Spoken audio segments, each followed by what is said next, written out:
So one experience, I think I was in class 2. I saw a teacher urinating behind a tree. Mm-hmm. Then the following day I went there. But I was reported and beaten and punished. So my question is, why are you not punishing the teacher? Mm-hmm. I saw him do it that day. Then why are you only punishing me? So, but that earned me my first report form in the primary school. Number 1, but the comment, naughty and disobedient. Did you actually go to question why the teacher has Of not been course. punished? I'm questioning my class teacher. Oh, okay. I saw the teacher. I did it because I saw a teacher do it. So why don't you punish the teacher? The teacher as You're only well. punishing me. Mm-hmm. So of course, shut your mouth. I know. And that is all. So that's started soon. When we went to the first history class, the teacher came. And the first question, who discovered Mount Kenya? We all kept quiet. Nobody said anything because we didn't know and we were not sure. Then he just said, John Rudwin Club, a missionary from Germany working for the CMS. Then my hand was up. Yes? Are you telling us there was nobody else who had seen that mountain? That John Rudwin Club is the first one. Came from Germany, and then he asked somebody, what is the name of the mountain? I was told, get out of my class. Yeah. Because there was a time, an old lady came home and reported me to my mother that I uprooted her beans. And when she's saying so, I'm in bed. I had been bedridden for a week without even going to school. My mother asked her, are you sure? Yes, I saw him. Then he brought him. He has never woken up from here. For the whole week he has been sick. He has never even gone to school. That woman left running. The most thing which excited me the most is when my mother told me, sorry, now I see I've been beating you for nothing. Wow. That for me was the best parenting I ever got. It was September of 1999. But by April, I had finished all the chapters of my dissertation. My supervisor is the one who stayed with them for long. So I just wrote an email to Durham University and asked whether I can report in. I said, no, you must come, because if I didn't leave Kenya in year 2000, then I would have gone beyond the age limit of the scholarship. So I submitted my master's dissertation 15th of November in Ghana, and 21st of November I was in the plane going for my PhD studies.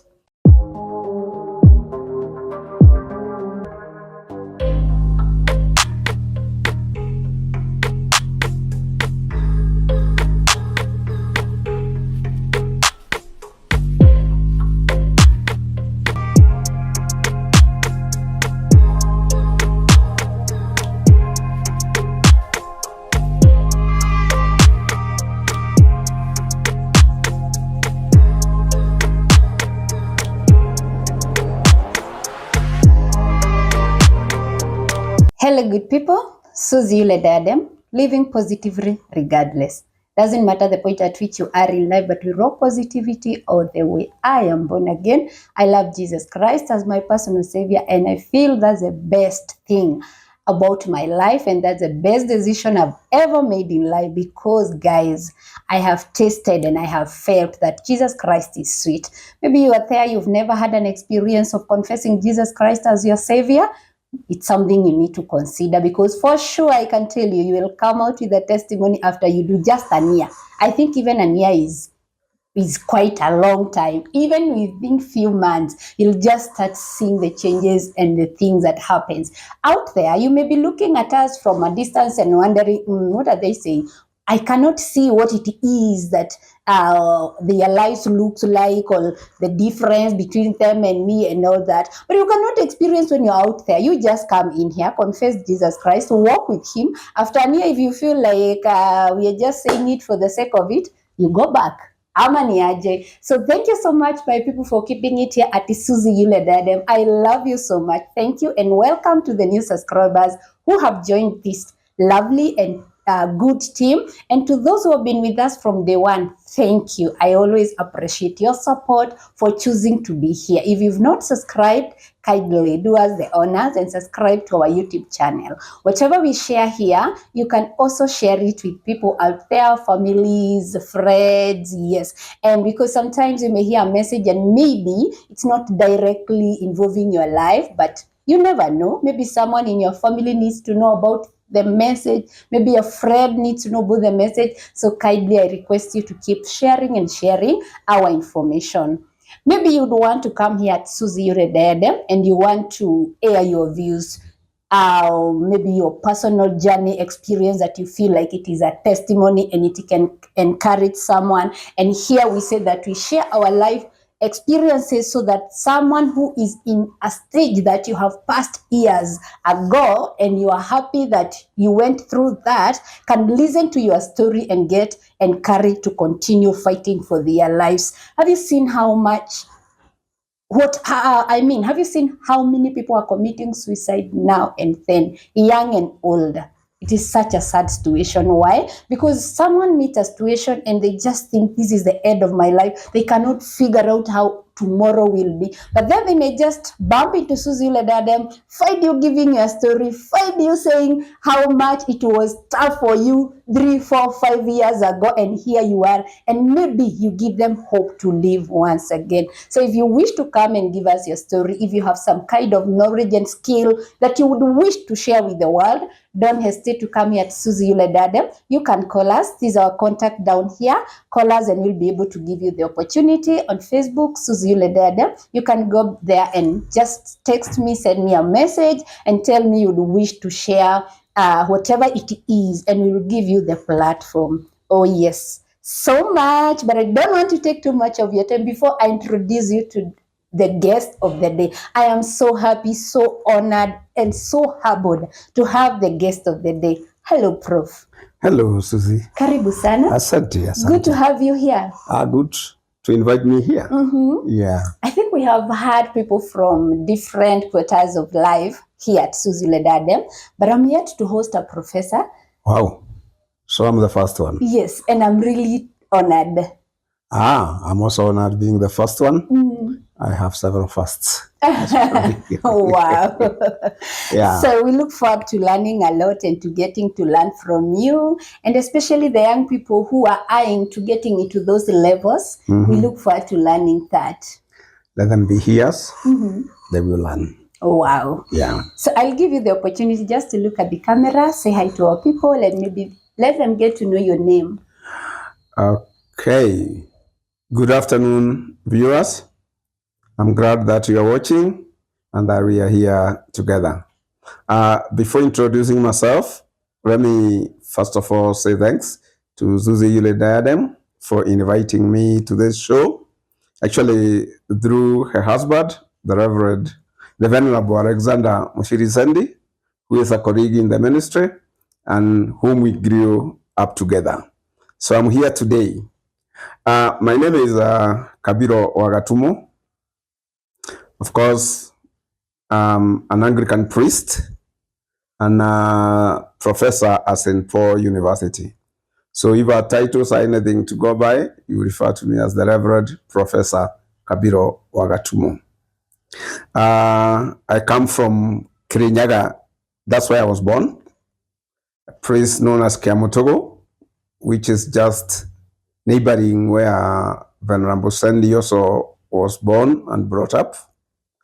And that's where we grew, just like any other children of the time. Brought up by Christian parents and good disciplinarians. I was born some 65 years ago.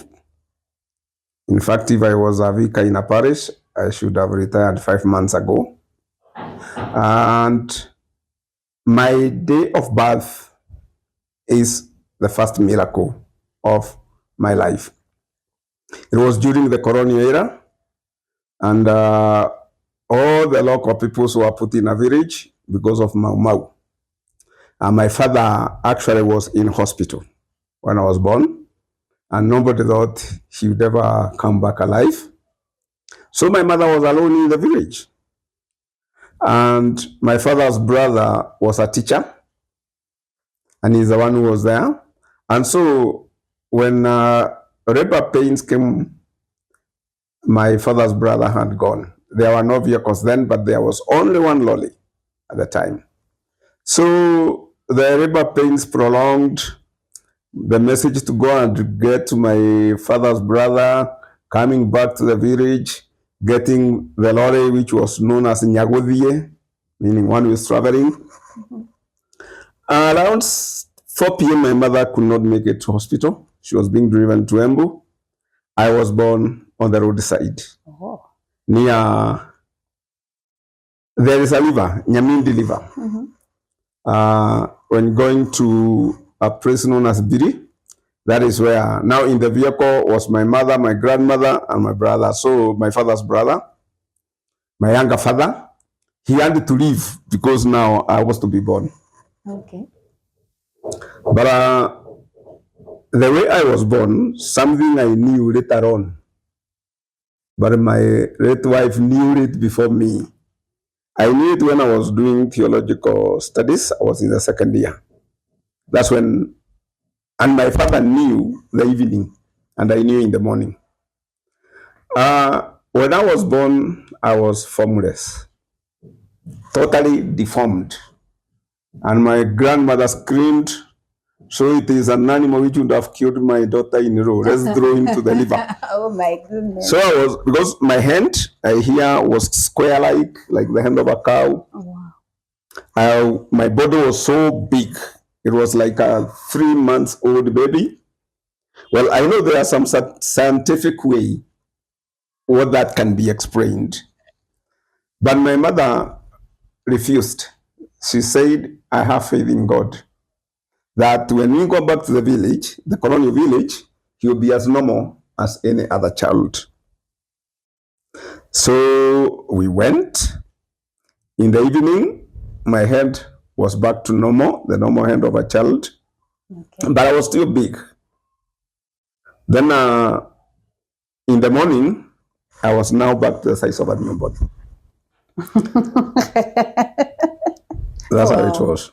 So when my younger father, my father's brother, saw me, he said, no, have you exchanged the child with our sister, his daughter who was born a month before me? So she was saying, have you exchanged?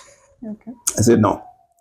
So that's how it happened. And as you can hear, I heard about it. I was married. All my children were born. I think I was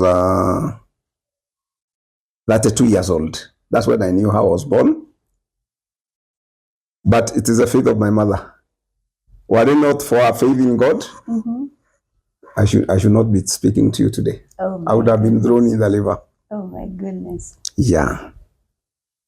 So from there now is growing up just like the other children grew. But at the age of 4, I guess, before I went to school, 4 and 5, some mysterious ailment got me. I was admitted to Kerugoya, then to Embu. But I remember, as young as I thought, because I thought I was being imprisoned, I had run away from hospital. And I disappeared in the bushes. From the hospital? Yeah, from the hospital. Wow. At the age of 5. It is one of the people who are working there who followed me. I was in a place I didn't know where I was. Because I went and there were some watery things, there were some holes with water. So he came and got me. But luckily enough, the same day is when my father's last-born brother came, and because I was discharged on that day, because I had felt I'm not staying here anymore. I don't know what was the problem, because it has never been revealed or nobody knew. It was early. They said, I don't know what was in my spinal cord. I can't remember. But that was the last time I was in hospital until 1983. Oh. Yeah, I taken my son in Mwea Hospital, Karira, and a mosquito bit me. So I was there again for malaria. I don't have a history of poor health. Wow. At all. Wow. Probably the kind of, when I look back, kind of mentality which is when I went to school. You know, when we went to school, we grew up as people who, when you don't speak when the elders are speaking, you don't even question. But then in school, we are being encouraged to ask questions. Yeah. So at that time, I started asking questions. I think I was also outspoken. I could say anything, but I would receive that beatings if I said things which were not supposed to be said. I went to school, actually, nursery school. I was in nursery school in 1966. Okay. And the first thing I remember, the primary school I was, I believe, is the only primary school which was opened in a president in Kenya. Mzee Jomo Kenyatta came to open a primary school, was Moniajao Primary School. And it was in March 1966. So we went with my elder brother, but my elder brother lashed and left me and went, because we wanted to go there and see the president himself. On my own, I went and I saw the president. So the question I was wondering, how would a president come and start opening a primary school? Little did I know, Jaramogi Oginga Odinga had formed the Kenya People's Party, and the member of parliament for Gishogo then, Kirinyaga East, had decamped Kanu and was in Jaramogi Oginga's party. Okay. So the president then was coming to open that school under dispensary from where he lives, and also politic against him. No. Politic against him. So this issue of politics is not starting today. No, it isn't. So that now school life was a bit exciting. By the way, since I went to school from nursery school up to class 6, I never shared the number 1 with anybody. I never shared the number 1 with anybody. It was always mine. But still, I had my own way of life. I could ask, I could do things, especially if I see the things that older people do are the ones which I want them to do. So one experience, I think I was in class 2, I saw a teacher urinating behind a tree. Then the following day I went there. But I was reported and beaten and punished. So my question is, why are you not punishing the teacher? I saw him do it that day. Then why are you only punishing me? So, but that earned me my first report form in the primary school. Number 1, but the comment, naughty and disobedient. Did you actually go to question why the teacher has not been punished? I'm questioning my class teacher. Oh, okay. I saw the teacher. I did it because I saw a teacher do it. So why don't you punish the teacher? The teacher You're only punishing me. So of course, shut your mouth. I know. And that is all. So that's started too. Then what I remember in when we went to standard 3, that was in 1969, my elder sister was in secondary school. And I wrote a letter to her. And I was told that letter was read by all classmates because I could not understand how a 9-year-old child would write such a good letter with very good English. Wow. Yeah. So that for me was a plus in my life. No much incident in class 4. My first encounter now, which put me on the wrong side, was in class 5. That was the first history class. When we went the first history class, the teacher came, and the first question, who discovered Mount Kenya? We all kept quiet. Nobody said anything because we didn't know, and we were not sure. Then he just said, John Ludwig Club, a missionary from Germany working for the CMS. Then my hand was up. Yes? Are you telling us there was nobody else who had seen that mountain? That John Ludwig Club is the first one came from Germany, and then he asked somebody, what is the name of the mountain? I was told, get out of my class. Yeah. But later on, the books, now the history changed. History is about the writers and the interpreters. Because if Chinua Achebe said, until the lion learns to tell its story, the hunter will always be glorified. So that from that time, the book started now mentioning the first European to see Mount Kenya. Yeah, and I thought I was okay with that one. That was fine. Okay. Yeah, that was fine. Now, I said here from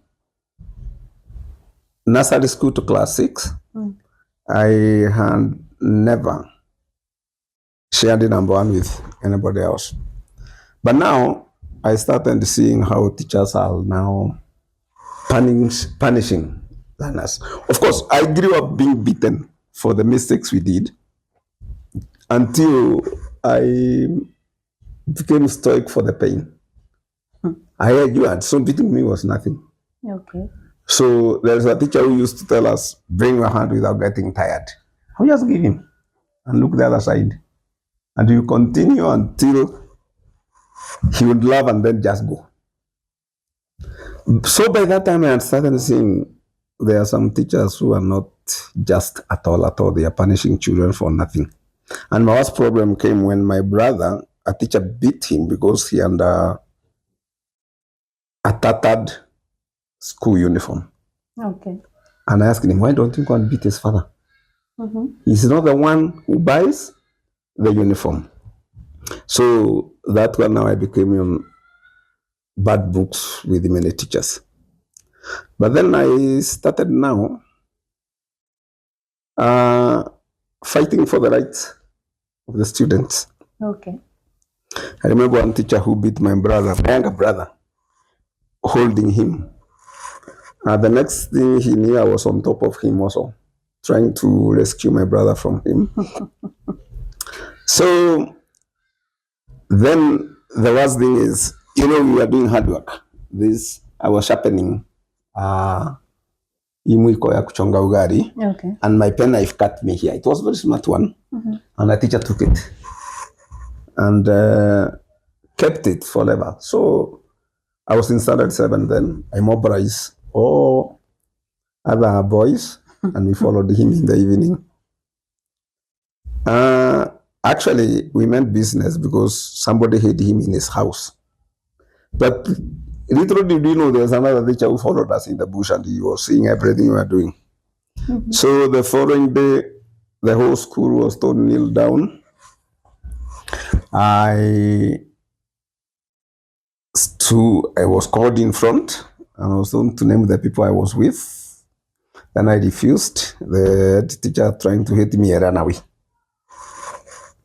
Then a cousin of mine also, they were being beaten, he ran away. So, and we are named after the same father, grandfather. So we became outlaws, fugitives. And actually, KCP was being done in a week's time. Wow. But then it leaked and it was postponed. So we stayed another week before the exam. But the problem was I had to be given 3 strokes of the cane before I do the KCPE because all the others we had with had been beaten. I'm the only one who had not been beaten. So I took the canes and we did the KCPE. And when the results came, I felt this is not the grade I would want. And I was admitted in a Harabe school. But I refused. I said, no, I want to repeat because I know I can get a better grades than this. The problem came when all teachers in the whole location, Gariama location, refused to admit me. Teachers were saying, if you admit him, we would rather resign. Wow. We would rather resign. You are that naughty. That's what I was. That's what I think. That's what. But I don't think I was that naughty. It's only that I knew what is good for me. Yeah. You're the Gen Z of that time. Yeah. By the way, I could even I was very adventurous. I could miss an exam. We would go to the liver and eat some things which grow in the liver. I miss an exam. But even without one, the person second to me, I would be ahead of him with over 100 marks. With a few No, I missed only one exam. But the rest you'll still score so high to become number one. Actually, the least I got was 96. All the others were 100. All units, all papers. So now they said no, you are not, we will not. So I had no school to go. But now there is one teacher. Venerable Shandi knows him because he was in Giriambu. He's almost from our area. He's the middle between our home and your home in Giriambu. His name is Stephen Joka Bongo. Today he is a very excited man. He's very happy. He says, if they never did that to me, I would never have become a professor. Mm-hmm. You know, he talked to my father and told him this. I had a very small body. I was smaller than my age. He said, no, this boy is just young. Let us take him back to standard 5. And he will study. So I was told, we have looked for schools and there is no school which is admitting you, but there is only one school, Giriambu Primary School, but you have to go to standard 5. I refused to go. But then the January, February, the only thing I could do under the scorch of the sun, look after the cows. And so second time I said, no, I think I will go. I've never regretted. There is much. Actually, I am what I am because of those 3 years. Completing class 8. No, it was 7 then. There was no 8. Completing class 7. And I was admitted to a secondary school which I refused to go. Mm-hmm. And I went back to standard 5. Class 5. Oh yes. My. So went there for 3 years. I did the first KCP we did in 1974, then the other one 1977. Now the school I refused to go because it was Harambee, it was now a government school, and it is the same school I was admitted. And I went. So the people who were in Form 4 and I was in Form 1, we had done the KCP with them, the CPE with them in 1974. The only thing I refused is to be monorized. And there was a lot of monorization. So we don't know when the class begins. So I was just standing, holding a post near the classroom door. I was in Form 1 East. I stayed East until Form 4. So somebody just came who was not in school uniform, mono, and slapped me. Then the next Monday, it was on a Friday, the first lesson was in double mathematics. Then he walks in, the one who slapped me. I was not concentrating. I was planning how I would revenge. I never listened to his class at all. In Form 4, and now that's another story because I went, the Form 4 class, I was in class for 7 weeks. The whole year. The first suspension came, and there's a teacher who was there, and then whenever they were drinking with my cousins, and they told, they are talking of, okay, I grew up, actually, the most thing we did as we grew up was fighting. Boys, we fought. I was a prefect, by the way. But my leadership role was not supervising. If we were washing classrooms, we would wash together with the other students. So I was a favorite of many. So he came and he told them. Now, when he came, he told me, what kind of a leader are you rather than telling people to do, you are working with them? So I abused him. Well, not really bad because he was called the son of Mogosho, but he never hated the Kabiro. Oh, Mogosho, just get out of here. So the following day, he called me and he told me, I have to take a punishment. And the principal said he's going to punish him. So he took me to his own house to slash the grass which was there. Then I asked him, what am I doing? I put the slash. I was in a class, Form 2 class, and I opened the door. When he saw me, he jumped through the window and he left. And so I wanted to kill him. The principal came. I said, no, go and ask the student. They said they didn't even see me there. I didn't get there. He's hallucinating. So the headmaster asked me, why did you then refuse to do the punishment since that slasher was very blunt? To go home and come with a sharp one. So I went home. I came, then I finished, and that is it. Went back to class. Then the following, every Tuesday there was something. I would have believed, but I didn't, that Tuesdays were not the good days for me. So I went to, somebody came to sell cigarettes. I was not smoking, by the way. And I felt that was not good. So I organized, and we went on the other side of the fence and we got all the cigarettes we were selling. And then he went and said, we have robbed him his cigarettes. But he was selling. And then people were caught, inspections were done, and then some were caught with the cigarettes. But they never believed I was not there. So these boys were forced. Was he there? Well, I was called. I said, no, I don't even smoke. But I was given a punishment. It was to dig, and it was so I did it very fast. Then the teacher said, no, this can't work. So I spent the whole week there. I finished. Then we went for the holidays. Then came back. Now that is now the semester which things are bad. How did they come and abuse us here? 7 boys went to Kenyaga boys. Gachagua, the deputy president, if he knows me, I don't know what he would say about me. If we meet, of course they remember. He was in school the same time we were in school. So those boys went and terrorized the whole of Kenyaga. And now these guys, so these boys went, terrorized Kenyaga, came terrorized Kiburi and Gaos, but my cousin was there, they never touched her. But the best thing was that I was not there. We were allowed to go and pray football for outside clubs. So my club was praying anywhere. So I go with the 4 prayers from the school. So that Sunday, we were not there. But the headmaster could not believe I was not there. And I said I wasn't there. And I was still given a punishment.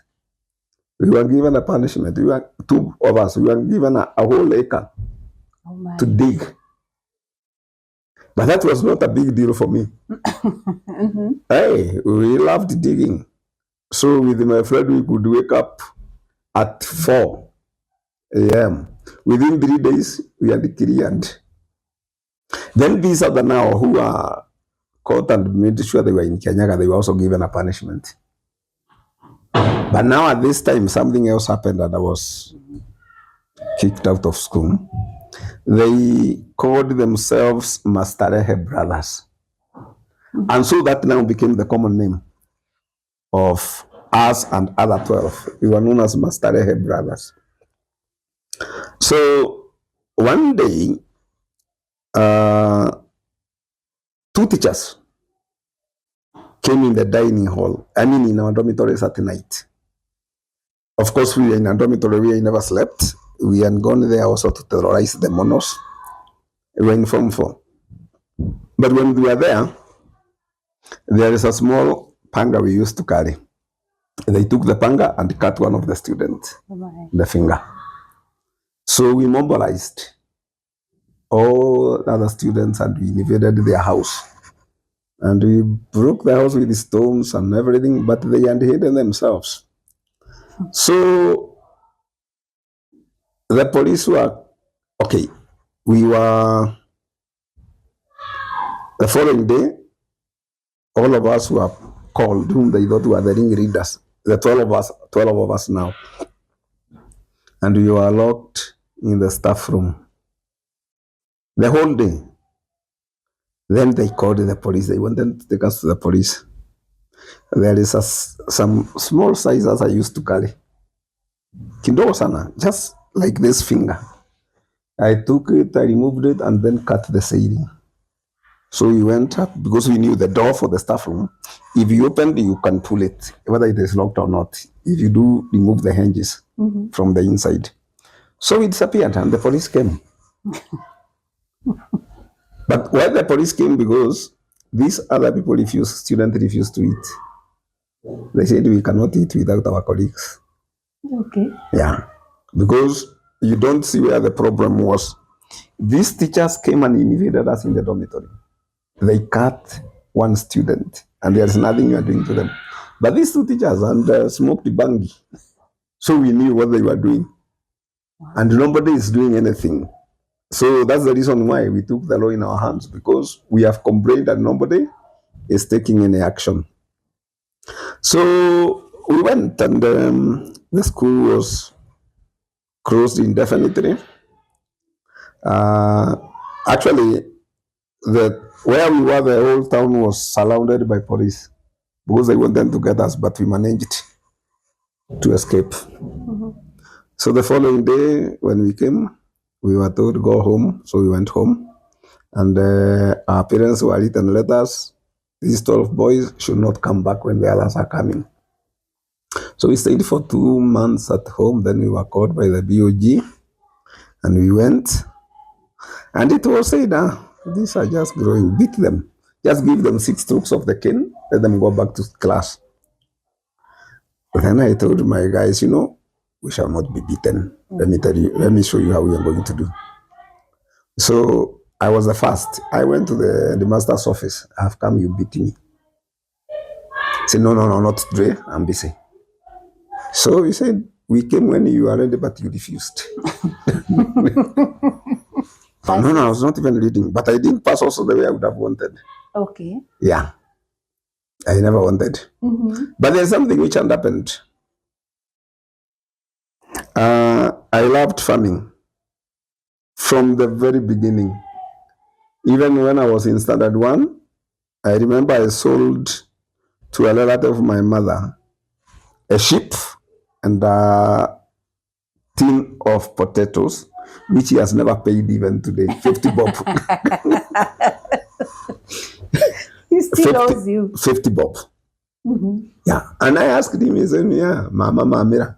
That is how one cause do to one another. Okay. Yeah. Farming was a passion. So we started farming, and I did it with a lot of passion. Mm-hmm. I started now managing the farm, coffee spraying and all that. And we improved the yield. My father built, from that time, money started getting in. Mm-hmm. And he bought a car his first car, when I was in Form 2. He built a permanent house when I finished Form 4. Actually, I was even married when he was building that stone house. Okay. Because we did at the farm that he was saying, you see now what I told you? You go for this training and they teach in English, you write notes and you come and tell me, in a way, understand how we should be doing. And then one day, I was the youth leader now in the church. And there was a charity, weekend charity at St. Andrews College. So we went. We were invited. We went with the youth. And that is when now Henry Gadi, who was the Bishop of Embu, preached Colossians 3:1. If you are risen with Christ, seek ye the things that are above. And as he was preaching, he said, some people don't even want to go for the ministry because of what they are doing. They don't want to leave their work. So that is when I made my decision to go. So I went. I came home, I told my father, he said, okay, no problem. Now, things now happen. Then at that time, that is when now the economy, I don't know what happened. I think there are some people who produce this pesticide and which were making the pesticide improve. Mm-hmm. So the coffee money dropped completely, including the yields. So I'm in Kabiro now. What are the pesticides? Of course, yeah, there wasn't, you see, there came a time, I went to Kabiro in 1990. 1989, I remember I sprayed the coffee 29 times.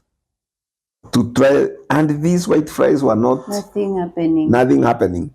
So what happened is that the coffee did not ripe, the leaves fell down, so people sold boni, and then it was paying the peanuts. That's when now the economy was not good, especially for coffee farmers. But now I'm encouraged. Yeah. And we agreed with my dad, you just go, God, you provide people to be doing what you are doing. So I went. Things also happened there. But that was not, I was the only one who was asked to go and get. Okay, what happened during the interview we did a very serious interview. We would go there, we spent at Kabare 3 days, do an oral interview, a written interview, and there was another kind of. So in all those interviews, I was the one on top. So when we came for the interview now, facing to join. So I was asked, when we look at your certificates, you did pass very well in your O levels, but here you did extremely very well. What happened? So I just said the truth. During those days, I was only in class for 7 weeks. I was under suspension. So I went now to Kabare. You know, that's the time they started that you have to pay 10% of the school fees. So I had saved enough money. I went and paid. So the first thing we were told is to give our life. The first Wednesday when we arrived as first years. So I was the first because my name was the first in the list. So everything was being done first. Even in ordination, I joke with my people we are doing together. It's going to Bishop Garogara. I tell him, I'm senior in ordination because I was the first who was ordained before you. Yeah. So the principal then, Kabare, said as we give our story, so I think I spoke the whole evening. And he said, your life has been full of miracles. Do you know how you came here? I knew. I laughed. I said, I don't know. I said, I just received that I came. And he said, it was also a miracle.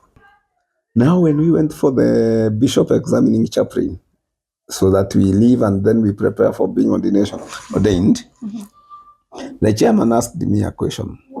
Now, tell us what you have for the church. I said, yeah, this is what I do and this or that. Then, but we know you. You are a very independent person. You work alone. Don't you think you may be a problem to your superiors?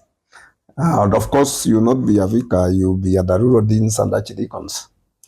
I said I will have no problem with them because I'll do what they tell me to do. They are the one who are telling me, do this, do this. But the only thing I would not want them to interfere is to tell me how to do it. You wait, I do my job. They say, oh. So there we began. There were some challenges, of course, not for ministry, but for other people. There's somebody who thought he was very senior in the church, and he thought I am inexperienced. But we went with him, and I opened a church there in Chogoria, the Anglican church in Chogoria, one of the strongest church in Imero. I'm the one who opened it. Okay. Then from there, I was transferred to Maua. Maua, I didn't know when we went for the clergy chapter, that's what we call it, where the transfers are read. One of the elder vicar from the area was saying, no, I should go and tell the bishop. Why would he take you that far? I told him, no. Since there are people, I'm going there. Actually, even when we were finishing, we had to fill a form. The area would want to serve. And said I would want to serve in a DMA, the Association Missionary Association area. So I was taken where I wanted. So I went. There were problems there. But before I went,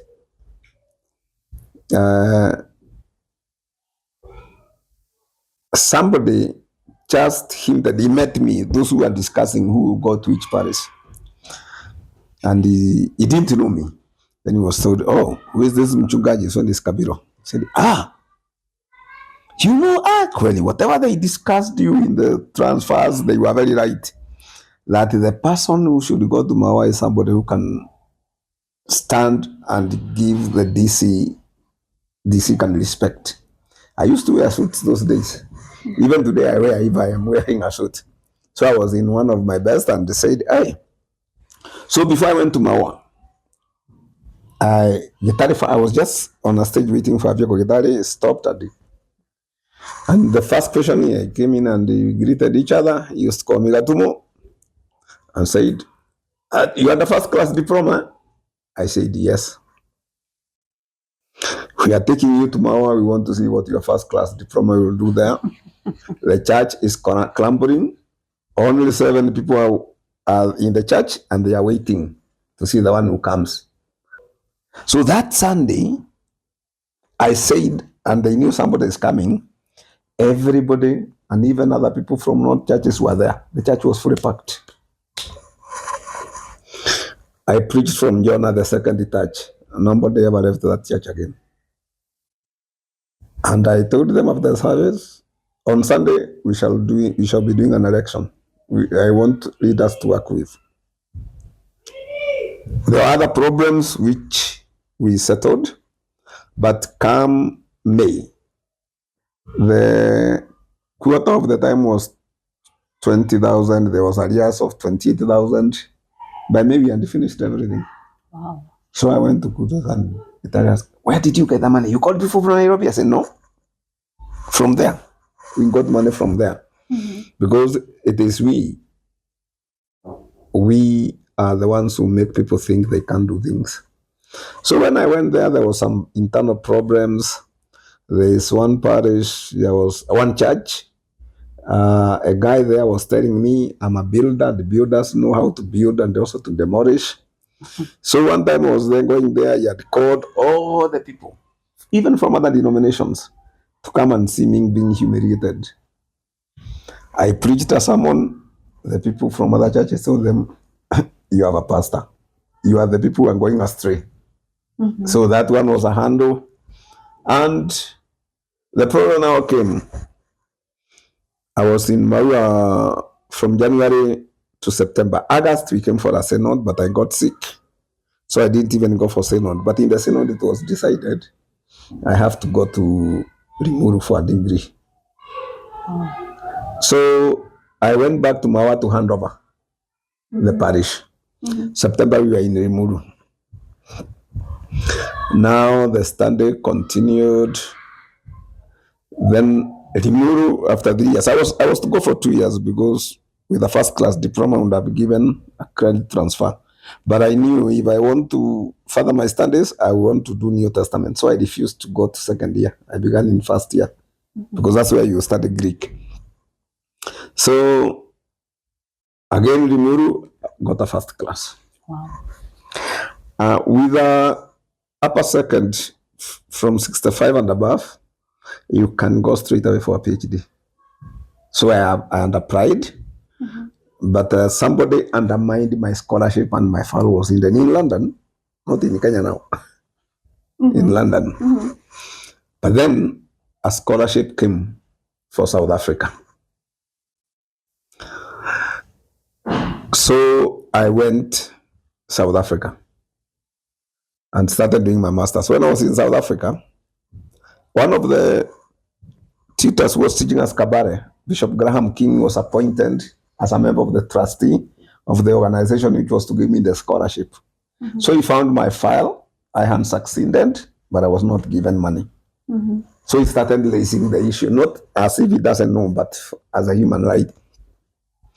Bishop Garogaro wrote an email to me. I was in South Africa, said, hey, it has been noted what happened, and you might be receiving a message very soon. He wrote the next week and got an email from the people who are giving the scholarship is Langam Trust, but then now it is Langam International Partnership. They said you qualified, but right now we don't have money, so wait, when we get money, we shall inform. The next week, I got another one. We have found money. Wow. And I'm still now. So I have to report in September. but I'm still in the masters. Mm-hmm. September of 1999. Mm-hmm.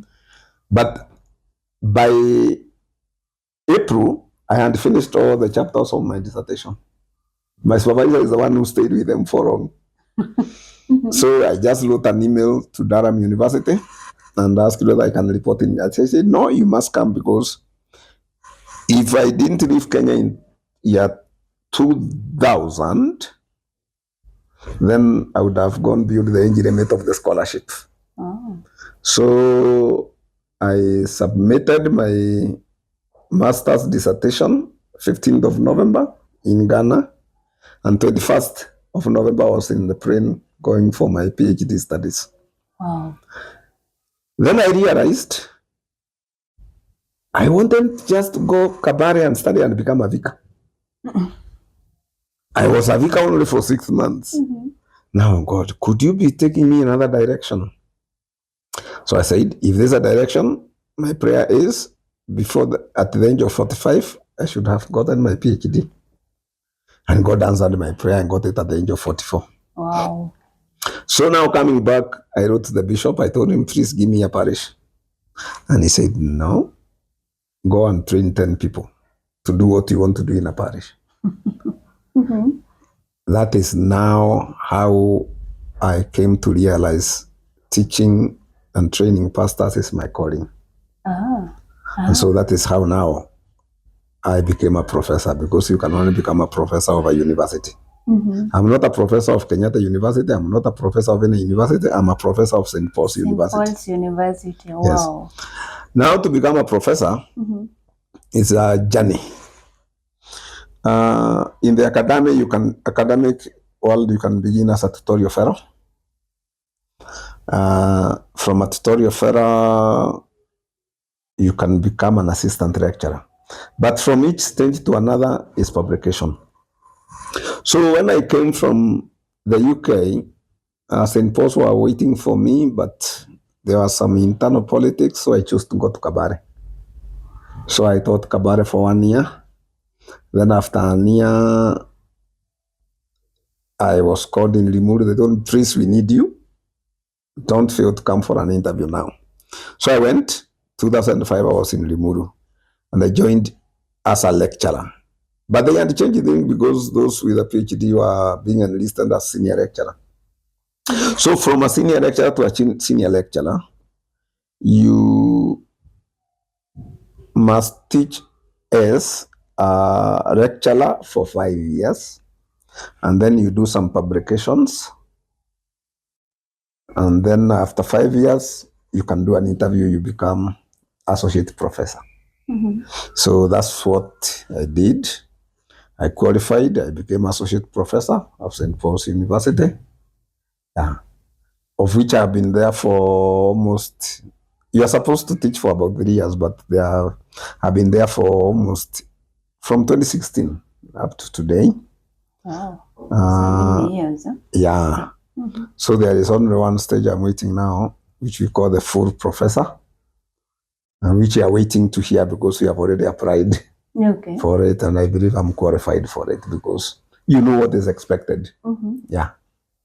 And all these papers you publish, they are rated. Mm-hmm. You publish a paper in a journal, you get 8 points.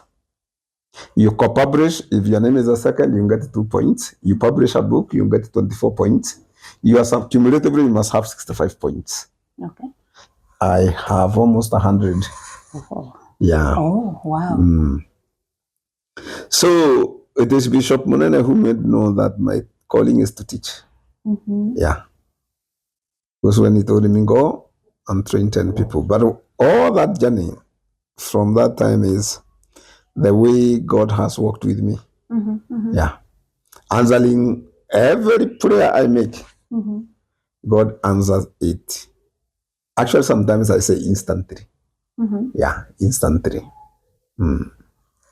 Without you giving a seed to a prophet. That's a heresy. I don't want to go to that route. It's heretical because, you see, justification. It is God who makes us righteous, and it is God's own initiative. There is nothing you do at all. But after there are what we call that faith you have believed in demands you to have a kind of a lifestyle which bears fruits of that faith. Not for your salvation or for anything, or for God's blessing, because it is what you are supposed to do. You are not going to do so that you are blessed. You are doing it because it is the right thing to do. Wow. You see, whether you are blessed or not, God is still God. Guys, hey, what a story. I don't know, what have you picked from all this? I'm hearing a story that looks so, it doesn't look like it has taken those many years for you to come to there, because it looks like God is just picking you, taking you, taking you. But I can't believe that over the years, God can make such a big transformation in that someone who thought by fourth form, what we'd call form 4 today, by fourth form they are done, they can only be farmers, which is a good thing, because at the end of the day we are all following our passions. But God says, this is the route I want to take you, and today he's a professor. And now I look at your life and I want to ask, Prof, this kind of life, where I've had many instances where you have been punished for things you've not done. That is one. I don't know how it has, the impact it has had in your life. And more so, let me come to this part of parenting, because now as a parent, you want to discipline your children, you want them to go in a certain way, but you remember how yourself, you have grown up, the mistakes that you have done and all that. But the core thing that I have taken, I don't know how you can speak about this. Now, someone wrote you off. Actually, what made me, and something which I don't like even today, false accusations. I don't take them rightly. How is that? Because you have had several of them. I've heard you mention instances you've been punished for. Okay, I used to get angry. And by the way, if you anger me and I have a panga here, those days I would not just cut you without any second thought. I used to act very fast. But then, you know, when God is preparing you, God is God. There is one day I had taken people to the farm, as I told you. My mother was there and other people, but I had something to do in Embu. So I left the car in the farm and went to Embu. When coming home, the vehicle we were using, it broke the springs, and you know that could have been an accident. So I walked for about, and it is around 4, because I knew within 30 minutes I'll be there, and left the car. So for the vehicle breaks down, I have to walk for 15 kilometers. So I arrived there around 8. They and my parents and the people they are with, they had we were putting the dry beans, but they could not pack it the way I used to pack. So I thought I would find them on the way. You know, there were no phones that you could call. So I drove, I didn't find them. Then I came back the other way to go and get the other one, which they could not fill. I didn't find them. Now, the accusation they made to me is that I went to drink beer and left them in the farm. I had not even taken a single one. But now, there is nothing I can do to my parents. I cannot cut them. At that point, I would lock myself in the house, cry for 3 days. So that one time is when now I realized, you know, it would take a lot of energy to anger me now. God dealt with that anger in a way I cannot even imagine. These accusations were there because there was a time an old lady came home and reported me to my mother that I uprooted her beans. And when she's saying so, I'm in bed. I had been bedridden for a week without even going to school. My mother asked her, "Are you sure?" "Yes, I saw him." Then he brought him. He has never woken up from here. For the whole week he has been sick. He has never even gone to school. That woman left running. The most thing which excited me the most is when my mother told me, sorry, now I see I've been beating you for nothing. Wow. That for me was the best parenting I ever got. Because I wasn't as bad as people thought I am. No, I wasn't. And my father delayed my circumcision. I was circumcised a big, I think I was 18 years old. Oh my. So when the time came for my son, who is named after him, then he said, you will take revenge.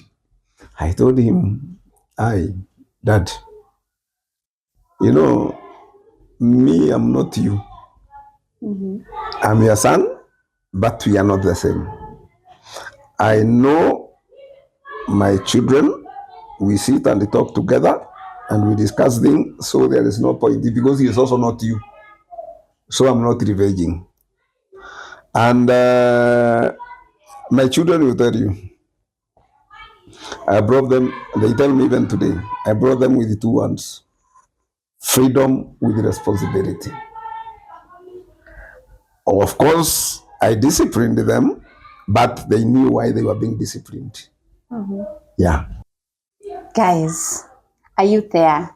And you're feeling like you have lost it because many years you left school, there were dreams that you needed to achieve, and it looks like it's all over. Wow, the story of Professor, if it's not speaking to you, kindly go back to this, start again for you to know how he became a professor. Probably you have missed something, because I believe by now, if you're following us and you had lost hope, you are going to believe and to trust God once again that you are going to achieve it, because such an achievement, someone coming, and I like the way he started from diploma, climbing up, and it did not stop him from achieving who he is today. Whatever point, that's why we say living positive regardless of the position we are in today, because who we are today, what we have today, is not going to determine what we become tomorrow. Probably tomorrow you'll be meeting Professor Susan, Professor Moshiri here, you know, because God, when God decided to write your story, no man can cancel it. They have written you off. Don't agree to be written off because others have written you off. They have given you a title yourself. You have even you, sometimes we write off ourselves because of the challenges we've got through in life. It's another moment for you to listen to someone's story and know that your story can be rewritten again by God. I started by saying that you try Jesus Christ and you see how it is. Right now you have felt, haven't you had Christ working? Haven't you seen how he works? All about Jesus Christ. Prof, I'll give you maybe a minute for you to look at the camera, give your closing remark, talk to a young person there who is looking forward to be a professor in future. Okay, thank you very much, Suzie Yule Diadem, for this opportunity. And thank you very much for the viewers, and especially the young people.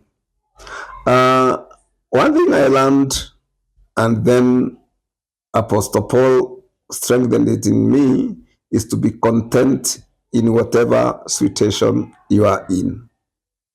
Of course, not just family we wanted, we also want them to become people of the army.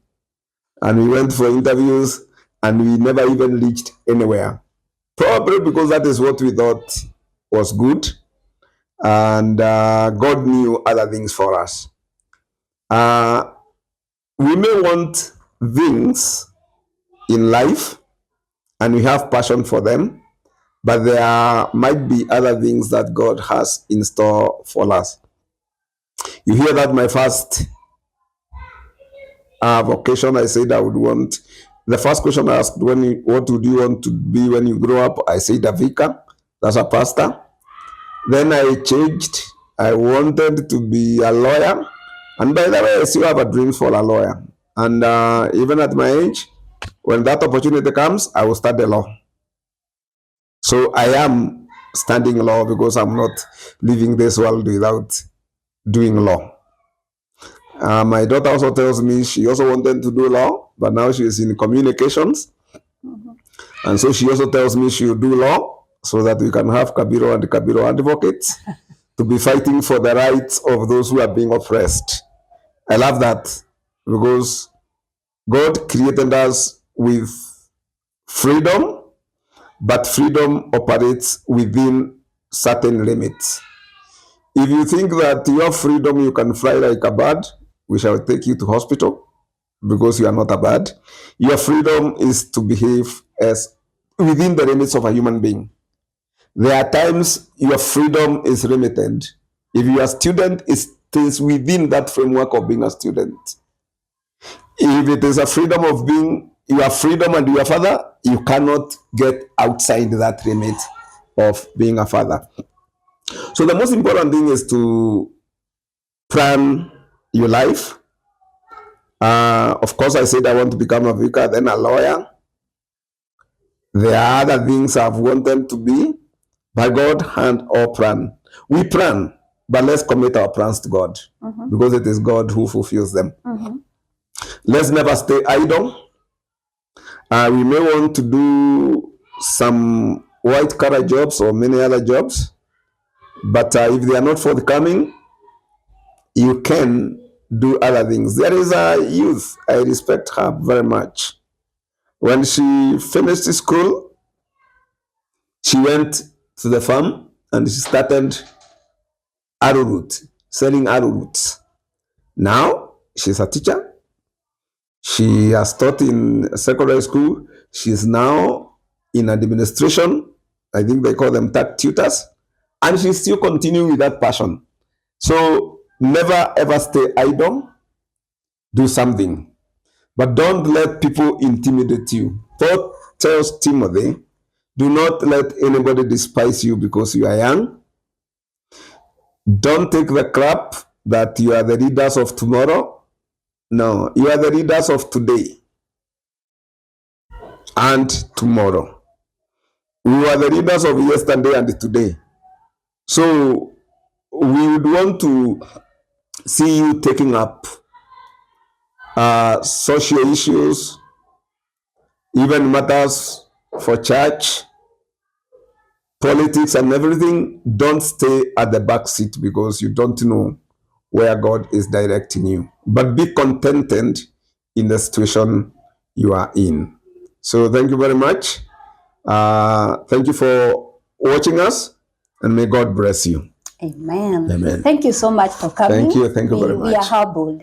Thank you very much. Thank you so much, guys, for keeping it here at the Suzie Yule Diadem. We appreciate your time. Share this information. Let someone else hear, learn, and pick a lesson from this. And also, let me not go without saying this, dear parents, if you have because we are also talking about mental issues, and you see some of these things that really get into our nerves is when something you really want to happen in a certain way and it's not happening. So you're looking at your child and you're wondering, what will this child of mine become now? Because he looks like he's going out of the way. Please, dear parent, be patient with your children. You had a professor explaining he had trouble, he was making troubles here and there.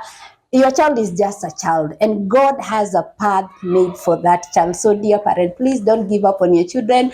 Don't write them off. Accommodate them, tolerate them, and for sure, God will accomplish the purpose He has for giving you that son, for giving you that daughter. Don't lose hope. Don't get stressed, and don't die before you see what God is going to do to your child. Don't die before. So, don't allow stress to get too much into your mind, into your life, just because your child is going, what you would say, out of way. That was the end of part 1 with Professor. We are coming back. Please keep watching. We are coming back with part 2 with Professor. And probably part 3, yes. We want to touch on other different areas. That was about him growing up and to becoming a professor. But we are coming back with part 2. So kindly keep watching. By tomorrow, probably we'll be airing the part 2 with Professor. So keep it here at Suzie Yule Diadem and see you tomorrow as we watch the next part with Prof. Bye.